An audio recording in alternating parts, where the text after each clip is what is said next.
Hey, welcome aboard on a Monday night as we get counting down to the holidays. This is the A Game. I'm Rob Akinpora from the Shared Universe Studios in Red Bank. The man next to me virtually from his mother's basement. We'll talk about his podcast throughout this broadcast. But the man is back on the road doing a lot of comedy. As a matter of fact, I think he's got 2 cruises coming up. And then in 2023, we will talk about Welcome to the Family Tour 2023, where he's got some dates already lined up. He is New Jersey's bad boy of comedy, Mike Marino. What is going on? Thank you so much for having me on your show. Great introduction. Thanks, I appreciate that. Absolutely. And by the way, props to Gary Pastore for linking us all up. That was very nice of Gary to do that. And Gary, if you're watching, continued recovery from what you've been going through with your back. Hopefully you'll be well soon. Very sad that he's going through what he's going through, but he's a strong man. He's going to make a big comeback. Very talented guy here from the state of New Jersey, and he lives maybe a mile from me here in Scotch Plains. Oh, I didn't realize you were that good. You practically are neighbors. Holy crap. Walking distance. Wow. Out of high school where I went to high school. Oh, small world. Small world. I'm glad. No, see, all the more reason now I see the connection between you and Gary in a big way. When it comes to comedy, I got to dive right into this because I find it interesting to watch comedians trying to, as I say, maneuver through a lot of shit. And there's a lot to maneuver these days. But the underlying thing is, I think we all want to laugh. Inside, we really do need to laugh a little bit more in some of these crazy times. Do you find yourself feeling a little more, let's say, laid back, or a better word to say, are you more concerned about your comedy, or you just kind of go, look, this is who I am, this is what I'm going to do, and if you like it, great, and if you don't, that's fine, but I got to be true to myself? I keep my comedy about me and my life. So if you're offended by me and my life, what the hell were you doing in my life? That's a really good way of putting it. Very good way of putting it. And it's not that I don't care. I do care. I want everybody to enjoy what I do, from young kids to senior citizens and every ethnic background I can entertain around the globe. Amen. But if there's anybody going to be out there that's going to start nitpicking about what I say or what I do, and they should just stay amongst themselves. Because quite honestly, there's been hecklers in the stand-up comedy world in the life of stand-up comedy. There's always one person going to want to up you. And so that portion of stand-up really hasn't changed. Yeah. They just changed the wording. Used to be a heckler. Yeah. Now it's a cancel culturist or something like that. It's always the same thing. Yeah, I never thought of it quite like that. As far as I'm concerned, bring it on. Amen. Bring it on. I'm doing this a long time. I will cut you down to size. That, as somebody who has watched enough of your video clips, yeah, you are razor sharp, and you know how to play an audience almost to the point where it's like you crack a joke and it's like they're starting line. No, I'll wait for you. I'll wait for you. That's hilarious. You're not afraid to kind of be kind of egging them on. You know it's funny. Go ahead. Think of that's the one that you do want to make people think. And a lot of things that you talk about are really, like you said, a lot of real life things. When you talked about, good example, self-checkout at the supermarket, and you're even saying, you know what, we should get a 10% discount because we're doing all the work. And I'm thinking about it. He's right. Why aren't we getting a discount? Pay me. Yeah. Pay me for doing the job you watch me do. You're watching. Yeah. You're not doing. And you're getting paid. Nobody comes into my job and says, let me do the jokes for you. You go ahead and wait over there. It's true. But we all know not everybody can do what you do. No doubt about it. It's pretty brutal. I'll give you an example of something that people are 100% not aware of. Okay, please. Sometimes comedians entertain at private events. True. Christmas party. So I just did one this past Friday night in Chicago. And 300 people. And I said to the master of ceremonies, don't introduce me until everybody's done having their dinner and the wait staff is done cleaning up. And he brought me up right in the middle of dinner. I said, this is going to be a disaster. Yeah. No one's going to turn around and look at me. They're going to eat the chicken and the pasta, and they're going to talk to their friends. However, I got a great skill, and I'm going to make them turn around. And some of these people are going to get pissed off. But there's only one way to do it, and that's to go get them. Yeah. And you grab the microphone and you get off the stage and you go table to table and you tell everybody it's showtime. and then you got to dig in. Take you about 15 minutes, and everybody's looking like, holy crap. Then another half hour goes by, and you get a standing ovation. But it's a knack. You got to learn how to do it, and it takes a while. Not only a knack, but I'll take it one step further. You can't show any fear. I mean, there's no fear when you do that. Yes. And in your heart, you're like, oh my God, start the car. This is going to be a disaster. Oh, exactly. Meanwhile, the pulse rate's at 190. You're about to throw up and going, but yet you can't let that out in front of that audience. You got to be like, I will win here. I'm going to win you over in the first 15 minutes. And then the last 30 minutes, like you said, you got the standing ovation, which is fantastic. Exactly. That's it in a nutshell. You got to dig in and hope it won't take too long for them to turn around. I mean, I got a lot of great things that I do that make people go, holy shit, what did he just say?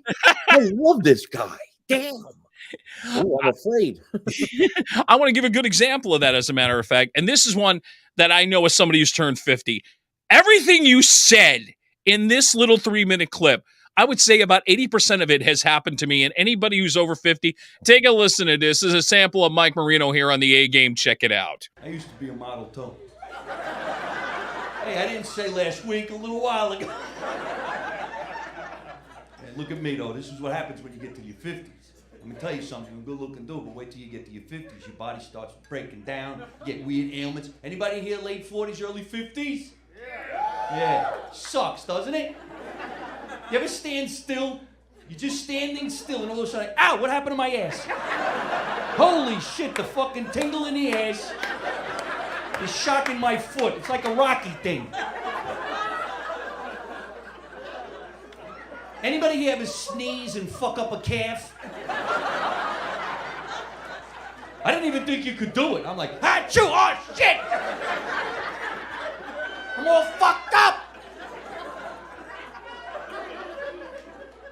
You ever wake up from a nap with a separated shoulder? You just wake up, you're like, who fucking kicked my ass while I was sleeping? Who punched me? Was Rocky here? You ever get a twitch in your eye and ask other people if they can see it? You start slapping your own face like, what the fuck is wrong with the eye? I'm lactose intolerant now. I can't eat cheese, pizza, macaroni. Now I walk down a dairy aisle and I fart looking at milk. You ever do it? I can't even look at it. I'm like, look, the milk, I can't have the milk. I have high cholesterol, so my doctor put me on Lipitor. I started to take Lipitor until I saw the TV commercial for Lipitor. And the commercial tells you how great it's going to be, but then it whispers and speaks very quickly how it's going to kill you and make you shit oil while you're sleeping. See this commercial? Take Lipitor. It will lower your blood cholesterol level by 60%. You're going to die, you fucking idiot. Don't take this bullshit. Make sure you're listening. I tried to rewind the commercial. Did it just say I'm going to shit oil? I think I'd rather have high cholesterol than run the risk of an oil slip out of my ass while I'm talking to somebody. Because that would be my luck. I'd be out on a date with a hot-looking girl, and she'll look at me and go, Michael, I think I smell shit. I'm like, yeah, but my cholesterol level's fantastic. Now, I'm going to start by saying the pain in the ass, that happened to me once. I found out I tweaked my sciatic nerve, and yeah, the shooting pain in the leg that went to the knee, went to the foot, had the out of nowhere. It just took, like, what the? So I've had that happen. The arm thing, it wasn't the shoulder, but falling asleep on your arm, and suddenly your whole hand has fallen asleep. That's never happened before. What in the... And all because suddenly I've turned 50, and all this shit comes on board. So, yep. I get it. And I think that's a great thing about your comedy. It's a great example. You're talking about stuff that may have happened to you, but I think just about everybody's had some kind of experience, or at least a piece of that can go, oh my God, yes, I get that. I totally get it. Yep.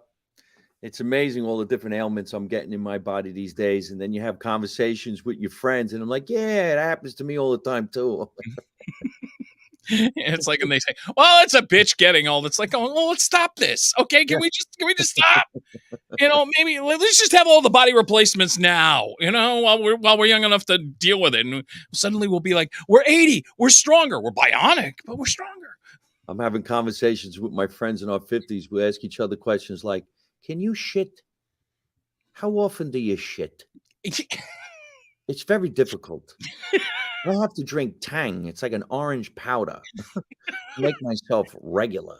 And especially if you think about it, if you've got friends that have been like, if you're talking to friends you've had for maybe 20, 30 years, you're sitting to yourself going, this is the last conversation I ever thought I'd be having with some of my high school or college friends ever.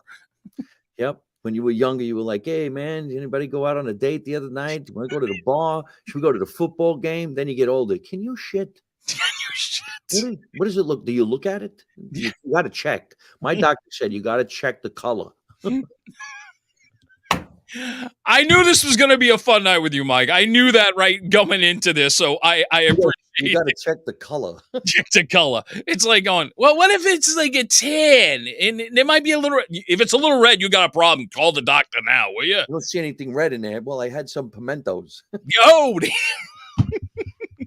well that's disgusting. It is.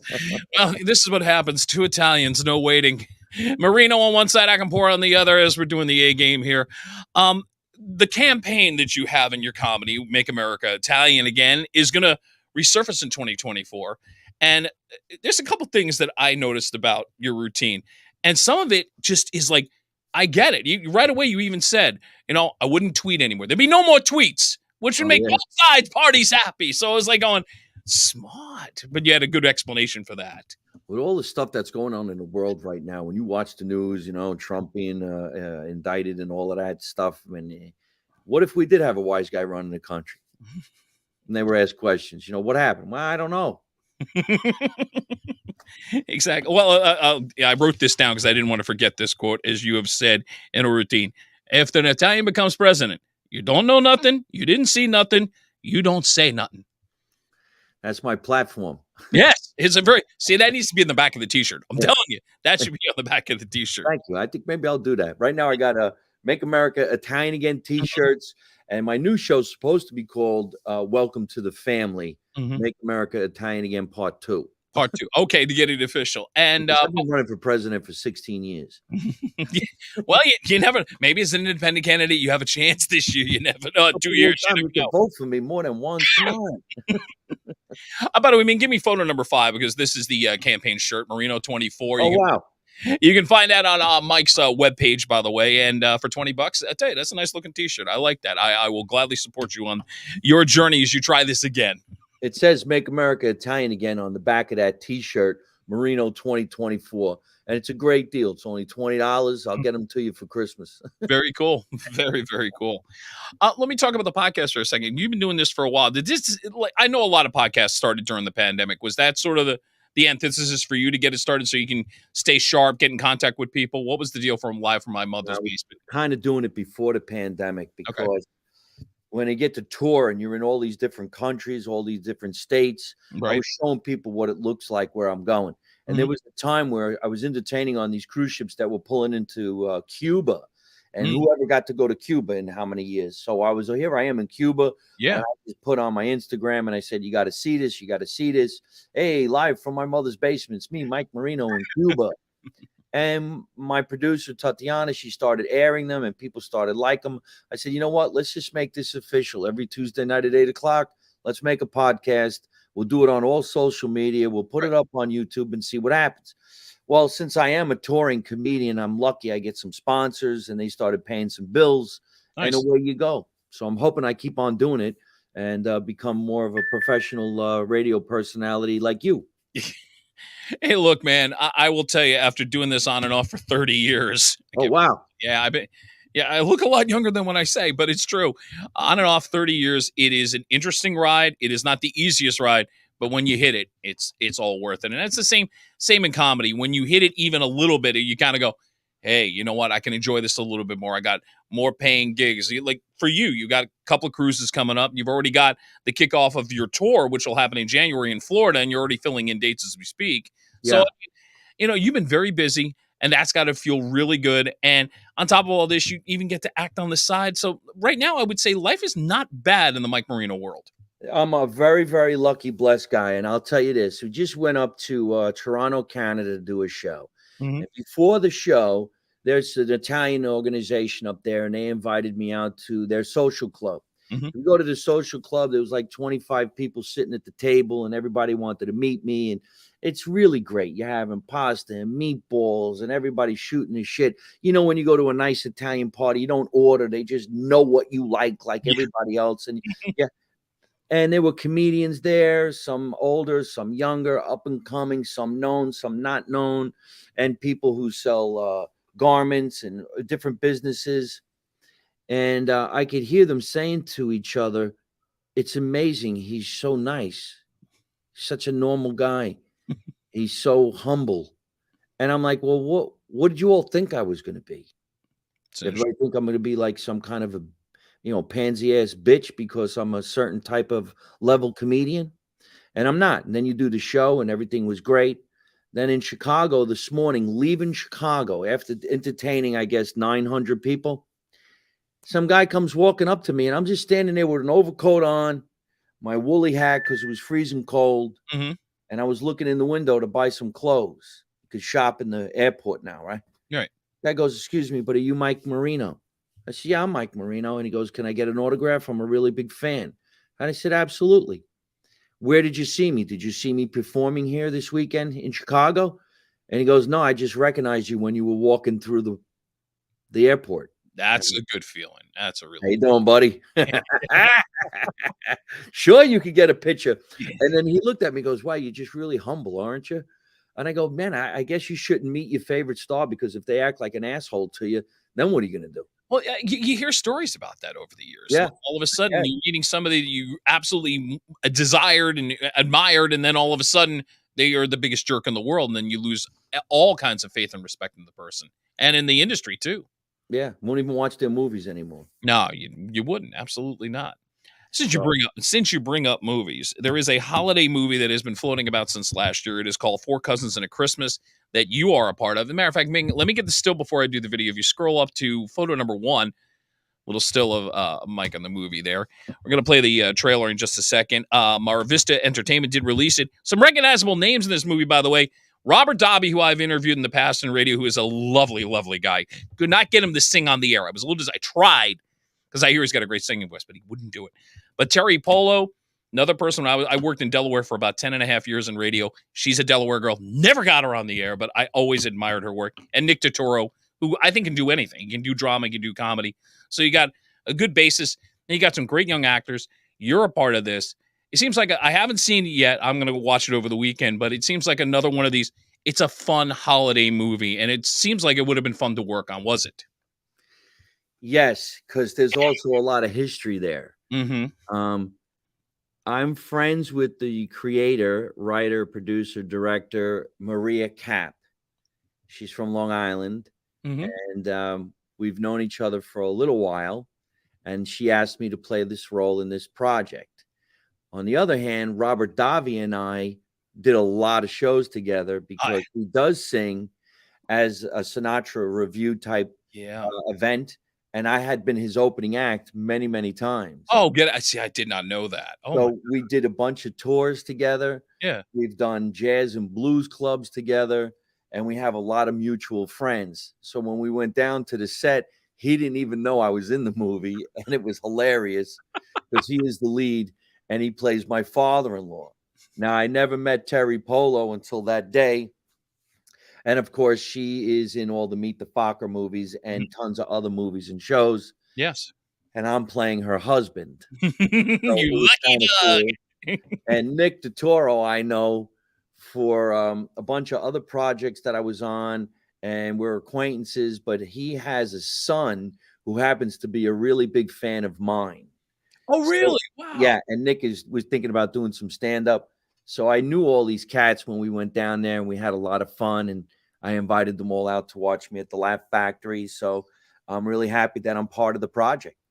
Does it make it easier or harder because you know these people? I mean, I would imagine it makes the chemistry work, but does it make it harder in any way because you know them and, you're trying to get into character, and maybe it could get a little, I don't know. I'm just kind of spitballing and thinking on the surface, I know these people. There's a bit of a relationship that could help the chemistry, but at the same token, it can make it maybe a little more intense if it's not clicking, if you understand what I mean.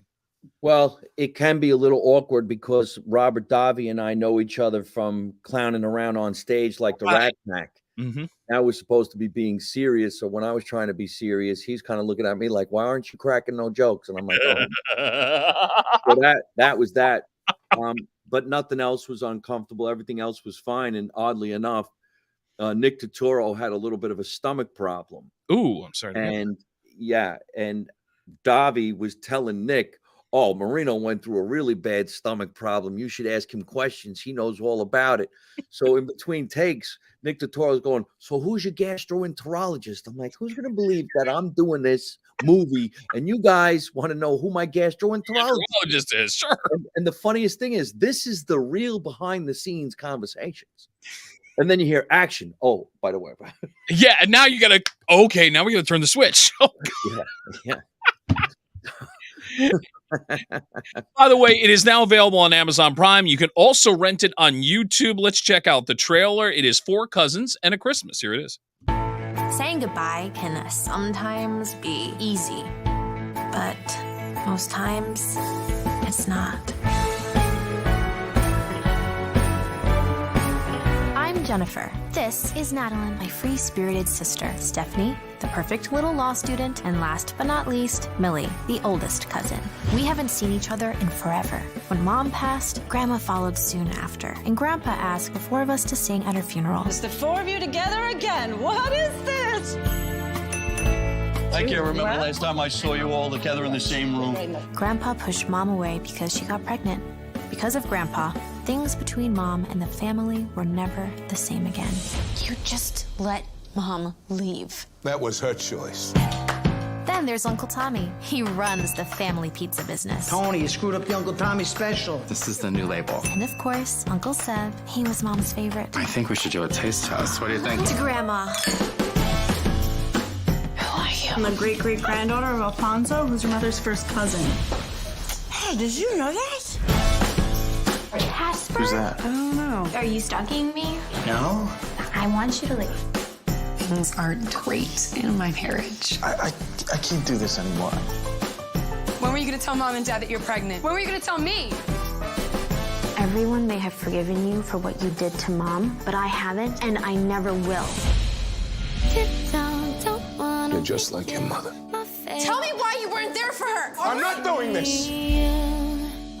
I don't want to lose my family the way Aunt Carmelita did. If you don't stop living in the past, then I don't know how to help you. Grandpa, I just want to apologize. You know how I say, feel like your mother. Feel like your grandmother. If there's one thing my mother cherished more than family, it is Christmas with the family. Even though Grandma isn't here, she still managed to give us the best Christmas ever. Group hug?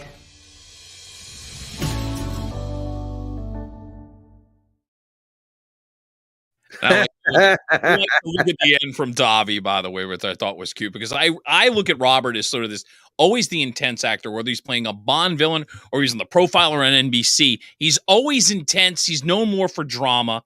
I mean, he is a very funny guy from what I understand. But obviously, doing something like this where it's the softer side of Davi, I think it comes through a little bit in the trailer, and I hope it does interpret well in the movie. You know best. I mean, I'm looking forward to watching it. It does. It's a great little movie, and they're doing really well with it. And of course, this is the second Christmas it's got its re-release, and it's doing really well. Who knows? Hopefully, they'll make a sequel. I know the producer director is trying to work with me on a show that we wrote about my life called Growing Up Grand. So I hope that all happens, and I guess I can call Terry Polo these days and say, hey, listen, I think that's something that maybe you'd like to do. Yeah. I could call Nick, and of course, Davi. We talk all the time. Fantastic. I'll keep my fingers crossed on all fronts. Again, Four Cousins and a Christmas, now available on Amazon Prime, and also can be rented through YouTube. Mike Marino is here on the A Game. All right, time for random shots. This is the part where I take pieces of your life, even your comedy routine, and try to turn them into questions. I haven't done this in a while. Usually during a random shot, I take a random shot, and thank you, Ming, for having Harlem Standard whiskey here that I will take a random shot on, and I will say cheers to you. Thank you for coming on, sir, and we'll get going here. Oh, thank you. That'll wake you up. Oh, boy. All right. All right. So, based on your comedy routine, I have to ask this question. Most interesting item you have ever taken from a hotel room? I take something every time. I'm never going to stop, man. No, and it's interesting because I watched that clip and you talk about just some of the small things. Soap, I'll load up a year's supply of soap. I'm just getting, no, if the lady's outside, oh, I'm hijacking the truck. You just very blunt and honest about it. When I first started doing stand-up comedy and we were driving around the country trying to make ends meet, right? We took the toilet paper from every hotel, the soap from every hotel, and the shampoo because you needed it and you didn't want to spend any money on it, and you could take it, right? So if you did 7 days at a hotel, you're going home with 7 toilet papers and 7 shampoos. When I got older and I started making a great living, I still took the stuff because it was in me. I have not bought toilet paper in my entire life. I just take it. I have to. It's something I like to do. But then I started seeing other things. Now, you can't really take towels because, quite honestly, those towels have been on somebody else's body. Yeah, then you got to look at it that way. Even if it's been washed, you don't know where it's been. Well, you kind of know where it's been, but anyway. But if you're in a hotel like the Riviera Casino in Vegas, and you know that someday they're going to implode that sucker and it's not going to be there anymore. True. You have to have something. So I would take pieces of carpet. I would take lamps, anything that might say Riviera on it. Wow. A photograph frame or the photograph itself off the wall. TVs were too big at the time. That was before flat screen TV. Right. So I would take the table the TV was on. Really, I would load my car with stuff because I thought eventually it's not going to be there. Right. Now you start getting even older and you're thinking, well, I got to take something of sentimental value. Yeah. That will remind me of where I was. So I actually did walk out of a casino with a love seat. How did you pull that off? Wait a minute. How did you pull that off? Some guy helped me put it in the elevator, and I said I was moving out. And I'm hearing you're talking about something like this in your comedy routine, and I thought, okay, he's exaggerating. You're not exaggerating. This actually freaking happened. Holy crap. There's a tiny love seat, put it in the elevator, stood it up on the angle like this. So when I went down and I took it out, we went into the valet parking guy knows me. He knows I'm one of the comedians in the show. Right. This is at the Tropicana. And he goes, what are you doing? And I go, nothing. And he goes, you can't just leave with the love seat. I'm like, oh, no, it's not theirs. I brought it. I brought it from home. I got a bad back. And he put it in the trunk of my car and he helped me rope it in.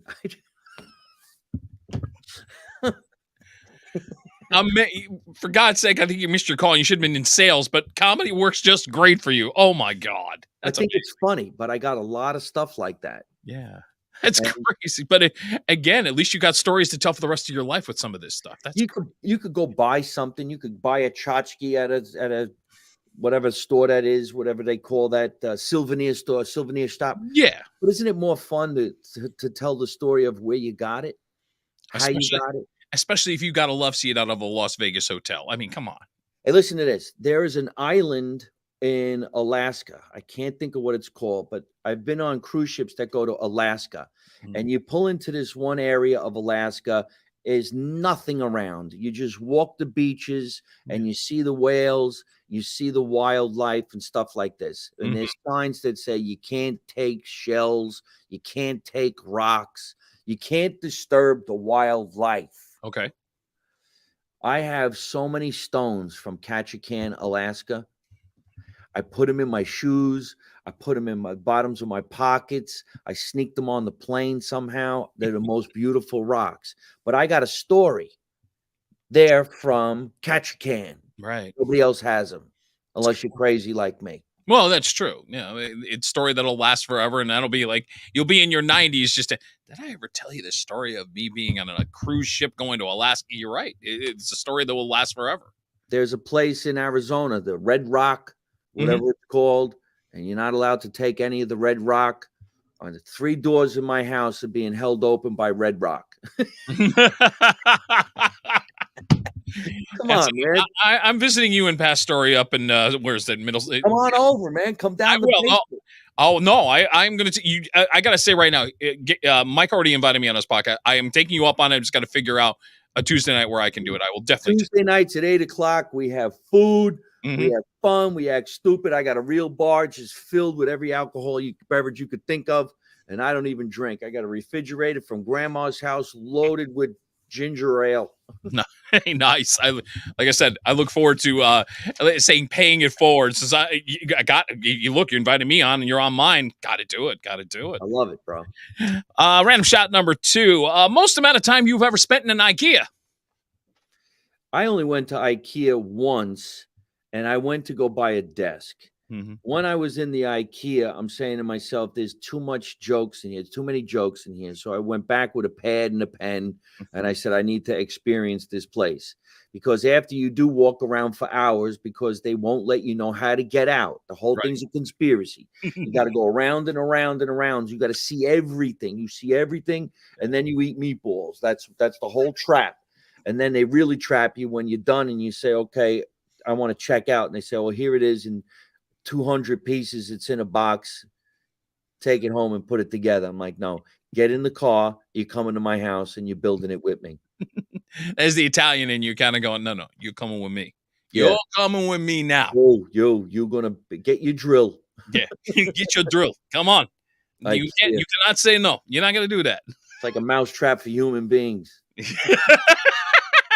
I've been to the IKEA once. You got a point there. Yeah. No wonder everybody stops and, hey, have some food. There you go. I love to go in places like IKEA and stand in the candle section and say, do you have candles? Because they have mass amounts of candles everywhere. Mm-hmm. By the end of your shopping, you're going home with candles. You didn't even go in there for candles. You figure you might as well take them because they're here. It's true. Got to buy a candle. It's true. I got to tap the Italian side of you, obviously, with 2 Italians talking. More Italian, De Niro, Pacino, or Pesci? Well, I'd say Pesci. Yeah, so would I. Pesci reminds me of an authentic Italian guy from New Jersey because he is. Yeah. You know, and it's not that it's always portrayed in his roles because he does a lot more than just that. Right. But he is Jersey electrified. And you get parts of that for sure in My Cousin Vinny. You really do. I mean, maybe a little bit exaggerated, but the Jersey Italian comes out in him a lot. I'm pretty sure Ralph Macchio's from New Jersey, too. If I'm not mistaken, I think you're right. Yeah. Yeah. That could explain the chemistry that works so well between the two in that movie, because it really did. The 2 of them together really it's just such a great movie. It still withstands the test of time. Yeah, it does. Yeah. It's going to be this classic. He's got classic lines in almost all his movies. Oh God! I mean, everybody can pretty much quote the Goodfellas scene. What do you mean I'm funny? Tell me why I'm funny. What am I, a clown? Do I amuse you? You said it. You said it. How am I funny? Exactly. What makes me so funny? Yeah, but not only that, but in Raging Bull. Yeah. Hit me in the face. Hit me in the face. Well, what am I going to hit you with, the table? And then you forget about Pesci a little bit in Raging Bull because it was such a tour de force by De Niro's Jake LaMotta, but without his brother, meaning Pesci's role, I mean, you lose something in this whole thing. It's a very good point. They've been working together for their whole lives. Isn't it amazing? It is amazing. And of course, Casino. Yeah, it's another great movie. And there it is. If you had to pick between, a Godfather, a Goodfellas, a Casino, I don't think you can choose one. I mean, yeah, The Godfather, is such a classic movie, but Goodfellas took another generation, and that's their classic movie. Then you take Casino, and somewhere in the mix, that's always going to pop up and say, it's just as good as the other 2. Yeah, it really is. I mean, I guess I have an affection for those type of movies, and that's why I did my web series, Make America Italian Again, about the funny version of the mob. Absolutely. A couple more things about the Italian that has to be brought up. Greatest Italian athlete. I mean, we talking DiMaggio, we talking Mike Piazza, we talking Phil Esposito. Who comes to mind when you talk about a great Italian athlete? Rocky Marciano. There you go. Had to be done. A little before my time, but I watched films of some of his fights, and I'm like going, oh my God, he would have beaten just about anybody even today. Just his style was just like, full steam ahead. I'm going to hit you with everything I got, and you're not going to get up. I just was given a T-shirt that says Rocky Marciano this weekend when I was in Canada, Oh, and it nice. made me think about The Rock. Mhm. And then for some reason or other, I was watching Rocky on one of the planes. The first Rocky, Rocky, I was sure. on a plane watching Rocky, Mhm. and it makes you think about that cheer for the underdog. Yes. Sometimes I feel like I'm the other dog, and I watch Rocky, and I'm like, I'm not. I'm going to do this. I'm going to do this. And then you listen to Burgess Meredith going, "You remind me of the Rock, yeah, Exactly. Rocky Marciano, yeah. You remind me of him, man. That's a good impression of Burgess. Nicely done. I want to be a manager. You need a manager. I got all this up here, and I want to give it to you."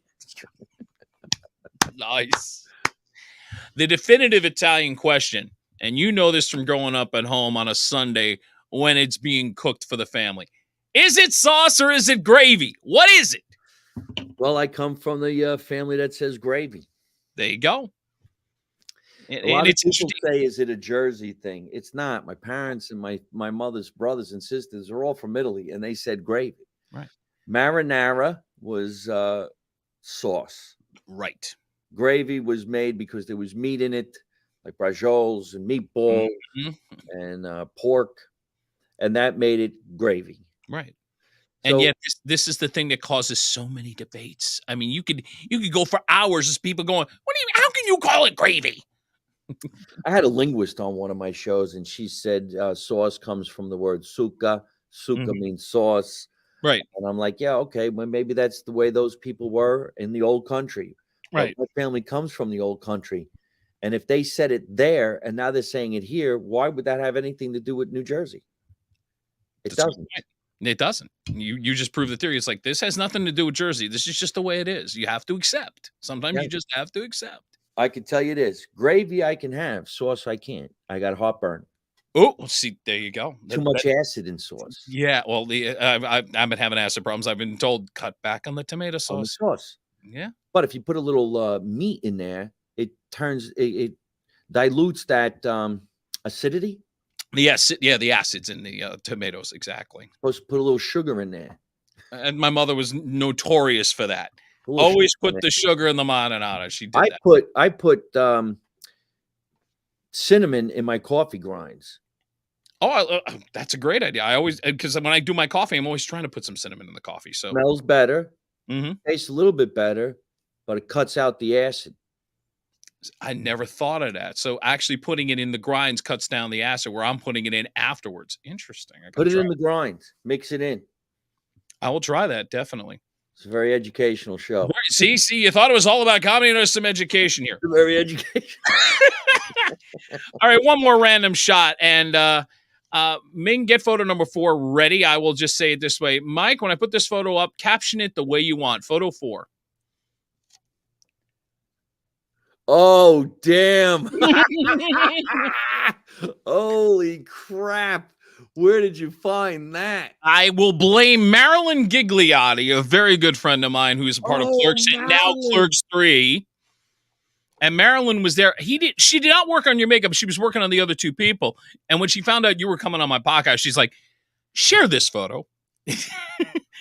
So if you can give a little history of what's going on here, what was this all about? Oh, this is great. This is really great. Holy crap. I've been trying to get Marilyn on my show. She got really, really busy and I was touring and I was trying to get her to come on my podcast in Los Angeles. Mm-hmm.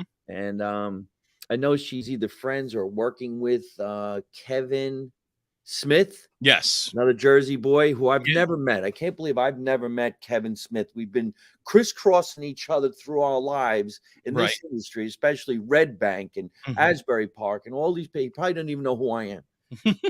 But we were doing a movie. The movie was called Average Ordinary Guys. Okay. And in the movie, it was done by this guy, Michael Kehoe, who I just was talking to about doing another movie recently with Marco Asante, who's not in that picture, but he's in that movie. He's the guy who got me in that movie. And Marco Asante is Armand Asante's cousin. Oh, okay. There is a connection there. There is. And Marco Asante is a stand-up comedian, and he plays my underboss in the web series Make America Italian Again. So in this particular movie, one of the jokes and the reveal is we can't seem to find the one hitman, and we think another family took him out. So we go to get revenge to the other family, and he shows up dressed in drag. Like, where are you? Where have you been? And he goes, look, I needed to make some extra money, so I'm working at a drag club. And you can make a lot of money. Yeah. And the drag club is owned by the other mob family. And he goes, I told you he was working for me. He's not working for me as a hitman. He's working for me as a stripper. So he goes over to the club and he says, we could do this. Right. So we all dress in drag, all the hitmen, all the wise guys, and we do a dance. And that's us all dressed in drag. And I got to tell you, I think it was 6 guys dressed like girls. Mm-hmm. They didn't skimp on anything. I had to shave my armpits. Oh, wow. I had to shave my legs. Of course, shave your face. Of course. And they made us look like the best drag females. That's me in the purple. Oh, I'm so fat. That's disgusting. They put the wig on. But one of the funniest things, look, we're all drinking chocolate shakes. Yes, I do notice that. That's true. Where are those dudes? Anyhow, I would love to have that picture. But my guy, I'll definitely text you that for sure. We did some outtakes, and some guy comes over to me, and I'm supposed to be all pretty and whatnot. And the guy goes, I got a jacuzzi at my house. And I go like this, where do you live? With the deep voice. Nice. Man, oh man, what a surprise. That's the biggest surprise I've ever gotten on a show. Well, thank you. And when you talk to Pastore, he will tell you, I usually try to get that one moment, whether it's the question that goes, oh, that was a good one, or the photo that goes, zing. And at least I got that. And I got to thank Marilyn for that. Man. Yeah, and I know Marilyn will come on your podcast at some point. She's, like I said, God bless her. Clerks 3 is doing so well, and I'm happy it's kind of rejuvenating some things as she's out on the road. So, and I know she's coming on my podcast at some point again as well. So she's good like that. She'll make it up to you without a doubt. Wonderful. Wow. What a small world. Yeah, it is amazing. It's like, like I said, the little ties that bind, and there's a lot more ties between us than you ever thought. Cool, man. Cool. I'm glad you shared that. Absolutely. I'm going to share photo number 3. I know it's from a recent podcast, but just to remind everybody, Live at My Mother's Basement is every Tuesday night, which is tomorrow night at 8 o'clock. That was his recent episode that happened on the 13th. So who's coming on tomorrow, by the way? Tomorrow night, I have Marianne Axton coming on a show. She's a celebrity chef and a pastry chef. She makes the most incredible cakes. Nice. And she makes these cupcakes, and she's going to make stuff on the show tomorrow night, and we're going to eat it. Nice. I have the most incredible cupcakes in my refrigerator upstairs because she came and watched a prior show, and she left some cakes.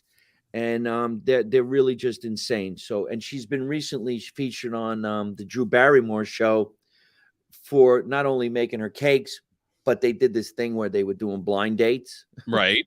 So they hooked her up with somebody. I don't know how. Oh, I'm sure you're going to get into that story when you find out what the end result of that was, obviously. Oh, by the way, if you do want to follow Mike's podcast, I know you got your YouTube channel, which they can follow at Mike Marino Live on all social media, at Mike Marino, Marino Live. There you go. And check it all out. And I am following his channel. You should too. There's a lot of great stuff on there from his comedy routines and all the past episodes. And then you get the most recent episodes while you're following him. So that helps as well. You're going back on the road, I know. I'll wrap it up with this because a lot of people have been a little reluctant to go back on the cruise as a vacation. So I asked this question as my phone goes off in the middle of a podcast. And it's funny. Real quick. Mom, not now. Sorry. You got an old school ringer, huh? Yeah, I got the old school ringer on that. I should have probably silenced it, but I didn't expect my mother to call me in the middle of a podcast. But what's it like being on the cruise ships again? I mean, are people starting to gravitate back into taking the vacations and feeling safe and really enjoying themselves again? I did a few cruise ships during the pandemic, and there was no one on the ship. Ouch. It was like a ghost ship. Yeah. There was more employees than passengers. In the last couple of months, I went back on some mega ships, and they're packed. Oh, that's good to hear. 6,000 people a ship. So this Friday, I leave for the Wonder of the Seas, which is a Royal Caribbean ship, one of the biggest ships in all fleets. There'll be about 6,000 to 7,000 people on the ship. We do a bunch of shows on the ship. It's a lot of fun. From there, I'm actually going to get off and get on another ship and go back in a different direction. So I'm going to go to the Bahamas on one, and then like St. Kitts and St. Thomas and on another. Now, you spend Christmas and New Year's as an entertainer on a ship. Why not? Why not? You make great money, entertain all of these people. When it's over, you come home and say hello to your family. Yeah, and then you get to stay home for a couple weeks, and then you're back out on the road again. As a matter of fact, that first leg of your tour begins January 11th. You'll be down in Port Charlotte, Florida. Yeah. Just dates down there. Then you're going through the state in February. When are we looking at circling back toward New York, New Jersey area for anybody who's watching this in the local area? March 25 will be my big return to New Jersey. 2,000-seat theater. It's called the Carteret Performing Arts Center. I have heard of it. They just opened up last year. Of course, the screens from Carteret debuted it. I hear it's a gorgeous theater, so that's a great place for you to land. Absolutely. It's gonna be a big night. Bring everybody. It's going to be a whole new show, new material.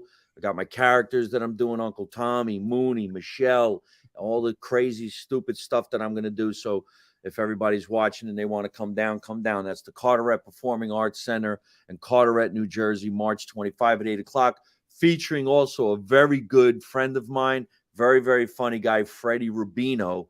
Maybe you'd like to have him on your show. He's here in New Jersey as well. I'll definitely. Yeah, I love having comedians on, so I will absolutely take you up on that. But Mike, thank you so much. This was as much fun as I thought it was going to be, especially, like I said, a fellow Italian. Hey, Paisan, we got to do this, you know. Give me that picture. One more time with the picture, put it up there. Ah! You will be getting a copy of that, so look for that in your phone, by the way. And that is a wrap for tonight. That's the A Game. I'm Rob Akampora. Since I'm not doing anything the rest of this week, have a great holiday. If you're celebrating Hanukkah, enjoy your Christmas season. And we'll be back in 2023, bigger and stronger than ever. For Mike Marino, I'm Rob Akampora. That's it. We're out.